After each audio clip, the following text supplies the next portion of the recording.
Yesterday, I talked to you about revival and how God moves and works. But there's one thing that I've learned, and that is that there's always someone who stands in the gap, who seeks God, who's a person who goes before God and intercedes and calls out to God and cries out to God, and God hears that prayer. God hears that cry. You know, it doesn't take a lot of people. It just takes one person.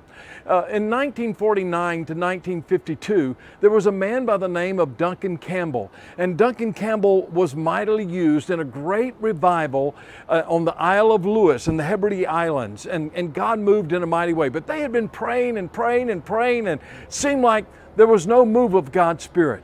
Then one day someone read Psalms chapter 24. Who shall ascend into the hill of the Lord? Who shall stand in his holy place? And then they read, he who has clean hands and a pure heart. That's who will stand in that holy place. That's who will ascend unto the hill of the Lord. That's who will see God move and work in a mighty way. And as a result of that, they were broken before the Lord. There was great confession of sin, and God sent a mighty revival. They began to seek God. You see, the Spirit of God moves, and revival often descends on a small band of people who pray and seek the face of God.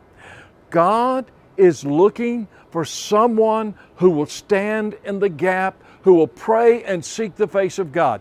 Would you be that person? Would you gather a group of people and as they did in the Hebrides, pray and seek the face of God? Would you go before God with Psalms chapter 24 and just let God search your heart and show you if there's anything that's not pleasing to Him?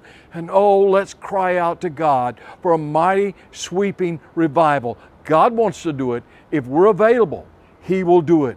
He's looking for someone to stand in the gap. Would you be that person?